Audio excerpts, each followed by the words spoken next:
foi o sistema jurídico que manteve a democracia no Brasil. E talvez, eu sempre tive essas dúvidas, Lênio, que a doutrina tem, que o Jobim tinha quando foi presidente Supremo, que ele falava o seguinte: a não decisão do parlamento é uma decisão. E a gente ficava pensando nessas coisas, aí chega uma hora a gente tem que tomar decisão. Chega uma hora que a gente tem que tomar a decisão, porque a política é mais frágil do que a gente imagina. E a democracia também é uma planta que tem que ser regada, eu sempre falei isso. Ela é fruto da cultura, ela não é fruto da natureza.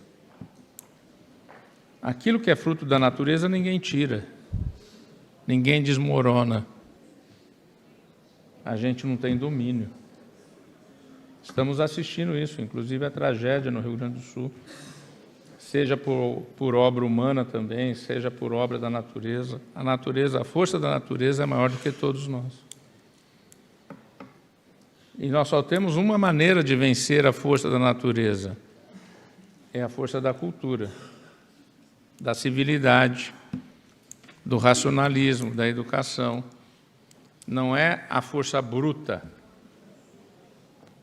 E a gente luta contra a natureza. É óbvio que eu preparei aqui um roteiro, a gente tem 1000 opções, né, Ademar? Porque se dá um branco, a gente tem algo por escrito. Se não dá um branco, a gente tem um roteiro. Mas eu já comentei, aproveitei, porque as falas foram muito interessantes. Ao longo das falas eu já fui comentando algumas coisas. Mas dentro do tema do que foi proposto, e como o Lênio falou 16, eu acho que eu tenho direito de falar 20.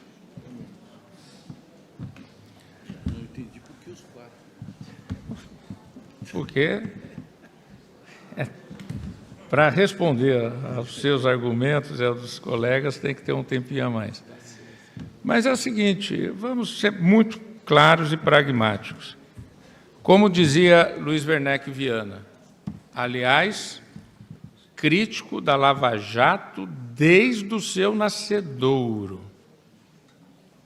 Escreveu em 2014 e 2015 que era o novo tenentismo travestido de Ministério Público e Judiciário. Estão nos artigos dele, ele falecido já, saudoso, aquele que escreveu o livro Corpo e Alma da Magistratura Brasileira, uma pesquisa formulada ainda quando era presidente da AMB, salvo engano de memória, o ministro Galotti, que ainda não era ministro, não o do Supremo, o do STJ, e o ministro Salomão foi coordenador dessa pesquisa. Ele que hoje, Sidney, é o coordenador de pesquisas da Fundação Getúlio Vargas, e agradeço ao IDP, Francisco está aí, eu havia visto ele ali, e todos os organizadores, o convite para estar aqui na pessoa do Francisco, e saudando também o nosso querido ministro Gilmar Mendes. Pois bem, o Werneck Viana disse, nessa obra, o judiciário era um antes da Constituição de 88. Após a Constituição de 88, o judiciário virou outro. E por que o judiciário virou outro? Porque essa foi a aposta. E aí, uma vez promulgada uma Constituição, uma vez sancionada uma lei, me desculpem, não existe mais o Constituinte. Não existe mais o legislador. O que existe é a Constituição e que é a lei. E quem é o guarda da Constituição é o Supremo. E quem interpreta a lei para efeito real e concreto é o Judiciário. Então, essa questão de ativismo, nós temos que ter uma leitura do ponto de vista do que foi a opção, e veja aqui o senador Romero Jucá, salvo engano, foi constituinte também. Tem tantos amigos aqui, não vou ficar assim citando, desculpem, porque senão... Mas são tantas pessoas que participaram desse processo histórico da construção da redemocratização brasileira, tão importante para que nós estivéssemos aqui, e todo esse processo histórico que leva uma opção da Constituição. Tive a oportunidade de conversar muito com o José Paulo Sepúlveda Pertence, conversar com o Nelson Jobim, conversar com o presidente Sarney. Infelizmente, não tive a oportunidade de conhecer pessoalmente o Ulisses Guimarães, mas intérpretes dele que conviveram com ele. A Constituição de 88, ela foi uma resposta ao La Salle. Nós temos que ter a consciência disso. A Constituição, depois de um período autoritário, ela não pode ser uma folha de papel. Ela tem que ter efetividade. E, para ter efetividade, ela tem que ter quem garanta essa efetividade. E aí a aposta no Poder Judiciário. Só que o Poder Judiciário não age de ofício. Aí se cria um Ministério Público que não tem igual no mundo. O Ministério Público, seja em Portugal, seja em França, seja em Espanha, ele trata de questões penais. Ele não trata de defesa do patrimônio cultural, artístico, etc., etc., etc. Ele é o dominus litis, eu não posso falar isso na frente do Barroso, ele é o detentor do monopólio da ação penal, que é essa a função do Ministério Público. No Brasil, não. No Brasil, o Ministério Público virou aquele ator para provocar o Judiciário para dar efetividade à Constituição. E isso foi uma opção do poder político permanente. Porque quando nós falamos numa constituinte, nós falamos num poder constituinte permanente, histórico. E aí, seja o Judiciário, seja o Ministério Público, eles estão cumprindo seus papéis, acertando ou errando. Mas não podemos negar que isso foi uma opção da sociedade brasileira num momento de transição entre um governo militar tecnocrata para um momento político, institucional, democrático, mas com um fiscal da lei e com um efetivador da lei.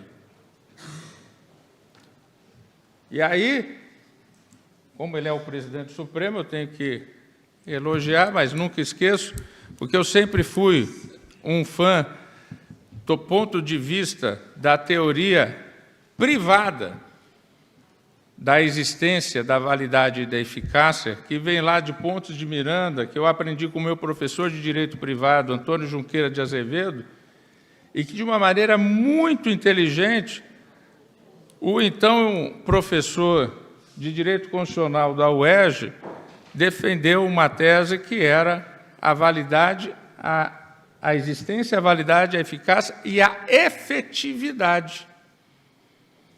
Eu li esse livro quando era estudante ainda, Lênio, lá na época que eu ia naqueles congressos de direito alternativo, em Florianópolis,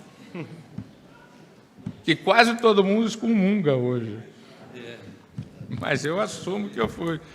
Eu assisti palestra, eu era estudante de direito, eu assisti palestra do meu presidente, embora eu seja mais novo que ele, né? Mais velho que ele, desculpe. Mas é essa a realidade, a efetividade. A Constituição deu esse papel para o Supremo Tribunal Federal e, na contemporaneidade, o professor Barroso, não o presidente do Supremo, mas o professor Barroso, foi quem traduziu isso de uma maneira muito efetiva. Então, nós temos aquilo que o Werneck Viana diz, o Judiciário antes e depois da Constituição de 88. O Judiciário antes da Constituição de 88 era um judiciário que cuidava de briga de família, brigava da intersubjetividade. A Constituição de 88 trouxe ao Judiciário um outro papel. Aqui todo mundo é do meio jurídico, não preciso dizer. Foi uma aposta no Poder Judiciário. Ou seja, a partir da Constituição da Constituição de 88, o Judiciário deixou de ser um poder para julgar disputas intersubjetivas e ele virou um ator, para usar a frase de La Salle, um fator real de poder. A Constituição de 1988 deu ao Poder Judiciário um fator real de poder. Sem orçamento e sem armas. Sem a espada e sem a bolsa. E esse Poder Judiciário é chamado cotidianamente a dar a última palavra. O que criou na cultura jurídica, nesses últimos 35 anos, a partir da Constituição de 88, a cultura do trânsito em julgado. Um contrato privado só é válido se tiver um trânsito em julgado, senão não é válido. E olha que o número de ações rescisórias está aumentando absurdamente, fora as reclamações. As reclamações estão para ultrapassar os habeas corpus no Supremo, em número de ações que entram no Supremo. Mas esse fenômeno não é um fenômeno só do Brasil. Vamos pegar 2 exemplos. No Reino Unido, não existia Corte Constitucional. Era uma Câmara, dentro da Câmara dos Lordes, que julgava as questões constitucionais. Numa emenda, numa reforma, que lá não se chama emenda, mas num enunciado de 2004, 2005, em razão da União Europeia, eles tinham que ter e criar uma corte, que foi prevista em 2009, criada em 2010 e instalada em 2011. E se criou, então, essa Corte Constitucional no Reino Unido. Em França, vejam em França, Jobim, o Debré, filho do Debré, que foi o primeiro-ministro do De Gaulle, na reconstrução de França depois da Segunda Guerra. Era o presidente da Assembleia Nacional. Historicamente, um dos cargos mais importantes em França. O que faz Debré? Renuncia depois de aprovar uma emenda que traz o controle repressivo de constitucionalidade para a Constituição francesa. Porque até então o controle de constitucionalidade era prévio. O presidente da República de França poderia provocar a Corte Constitucional para opinar se aquela lei que ele iria sancionar seria constitucional ou não. Aliás, eu já cheguei a provocar esse debate para a matéria tributária administrativa, apanhei muito, né? Porque isso dá pouco mercado para advogado. Desculpa, Beto. Se resolve antes, os advogados perdem muito mercado.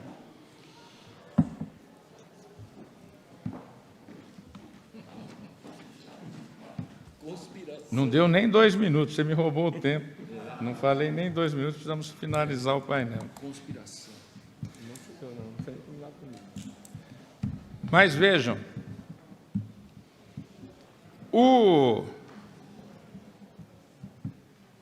em França, o Debré renuncia a ser presidente da Assembleia Nacional e vai ser presidente da Constitucional por 8 anos.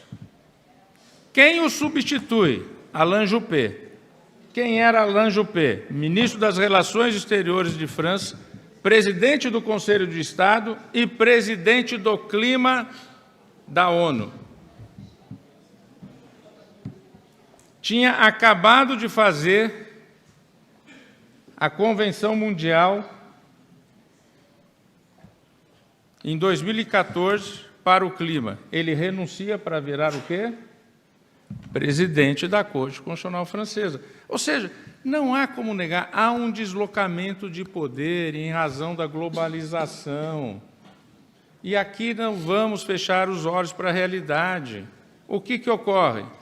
É mais fácil tratar no judiciário, que são menos pessoas, do que tratar com 513 no Parlamento e com 81 no Senado, ministro Jobim.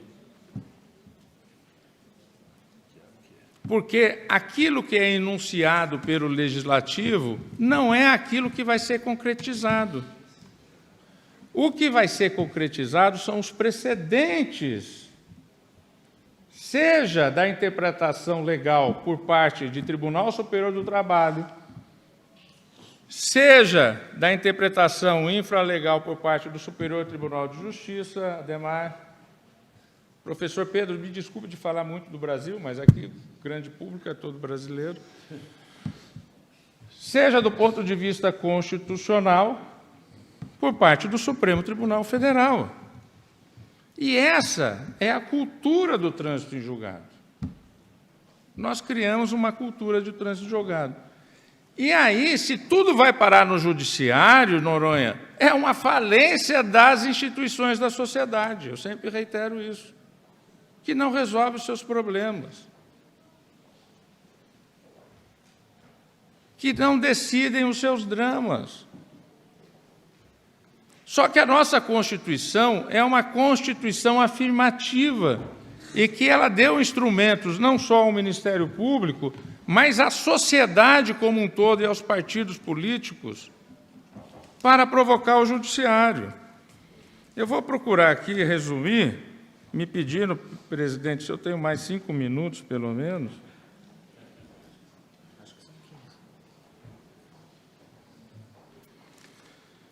E aí o mercado, para o mercado, a segurança jurídica e a previsibilidade não estão nas leis emanadas pelo legislador.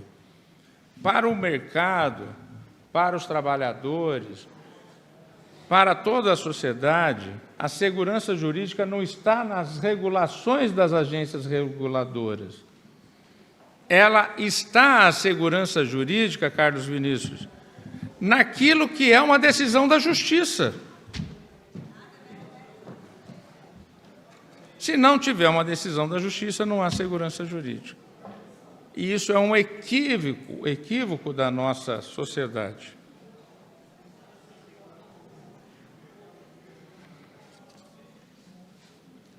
E aqui eu não posso deixar de dar alguns exemplos. Como acusar de ativismo o judiciário brasileiro? E aqui um exemplo que fala por tudo e por todos, na Covid-19. Quando havia um vacilo do Estado Executivo, quando havia um vacilo do Estado Legislativo, e sob a pena do ministro Ricardo Lewandowski, se determina a compra de vacinas. A judicialização. Fica à vontade para... Não é ativismo. Isso não é ativismo, isso é judicialização. Mas se acusam de ativismo. Aí que está o problema, a mistura de conceitos. De novo a questão dos conceitos, exato. Aí acusam de ativismo aquilo que foi fazer cumprir. Perfeito, é isso. O que deveria cumprir. Que foi determinar, ministro Gilmar, muito obrigado, que foi determinar a compra de vacinas, a importação de vacinas. E aqui eu sempre falo de Ana Arques e Celso Laffer. A defesa da verdade factual. A defesa da verdade factual, ela tem 3 instituições, segundo Ana Arques e Celso Laffer, no livro Entre o Passado e o Futuro. Quais são? A ciência, e a ciência fez a vacina, e a ciência e a academia nos demonstrou que a solução era ficar isolados por um tempo, até que viesse a vacina, até que viesse a imunização. papel da ciência trazendo uma verdade factual contra aqueles que não acreditavam nessa verdade.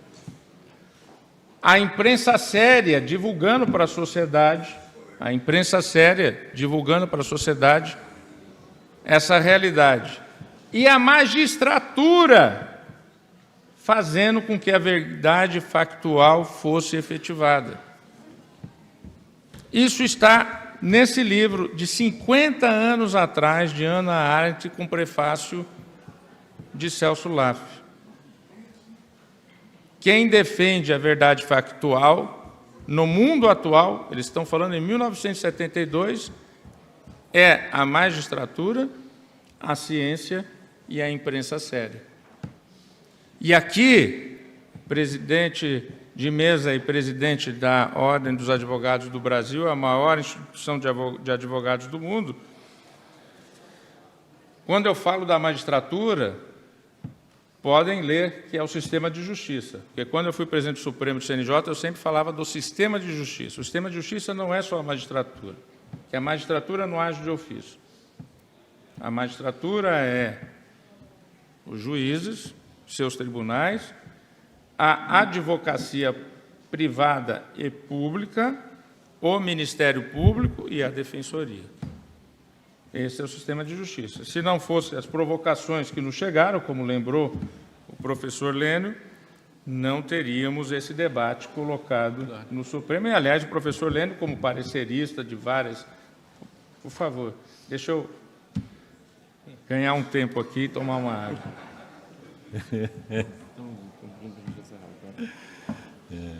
Agora, eu não posso também terminar dizendo que eu sou um defensor da política.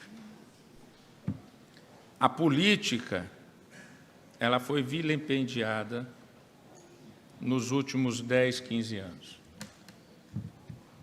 E isso fez com que acabasse com que o judiciário ocupasse um espaço de protagonismo que ele não pode exercer permanentemente. E por quê? Porque, vejam, na política, a partir da transição democrática conduzida pelo presidente Sarney e por todo o movimento das diretas já, nós resolvemos os seguintes problemas. O problema da democracia, o problema da inflação. Ninguém aqui pensa em dólar ou em euro, a gente pensa em real. Quantos outros países, não vou citar aqui nomes, colegas nossos, vizinhos nossos, pensam em dólar? A gente pensa em real. Aliás, no registro que estamos comemorando, o ministro Gilmar participou desse projeto, os 30 anos do Plano Real, agora, nesse momento. Jobim também, salvo engano. Nós resolvemos o problema da dívida externa. Quando eu era estudante de Direito, eu achei que a gente ia ficar devendo o resto da vida, né? Que a imprensa falava isso, você vai morrer devedor. Né? Nós resolvemos o problema da disciplina fiscal, com a responsabilidade fiscal. Tudo bem que tem aqueles ajustes que vão acontecendo. E tantos outros dramas. Quem resolveu isso não foi o judiciário. Quem resolveu isso foi a política. Nós temos que resgatar o espaço da política, presidente Beto Simonetti, a OAB está muito atenta a isso, porque é na política que nós temos que acabar com os extremismos, superar os extremismos e trazer a ideia de consensos. Por isso eu vou encerrar, e aqui eu vou encerrar lendo o texto. Não tenho dúvidas de que será objeto de estudos a atitude vigilante e firme do Supremo Tribunal Federal na defesa das instituições democráticas na era das notícias fraudulentas, da desinformação em massa, dos engenheiros do caos, na definição do italiano Giuliano da Empoli, ou na definição do Bang Byung-Chul Han, o coreano, que ele escreve shitstorm, mas eu prefiro traduzir por tempestades de indignação, para não ser literal. Ainda que tenha tido sua legitimidade atacada de forma sistemática, o Supremo Tribunal Federal, presidente Barroso, não se curvou às tempestades de indignação. E a OAB foi solidária em todos os momentos. Nem se curvou às notícias fraudulentas que alimentavam esses movimentos. Não transigiu em seu dever constitucional de fazer valer sua autoridade conferida pela Constituição. E esta é a razão de ser do Poder Judiciário. É nossa obrigação, não é ativismo. Muito obrigado.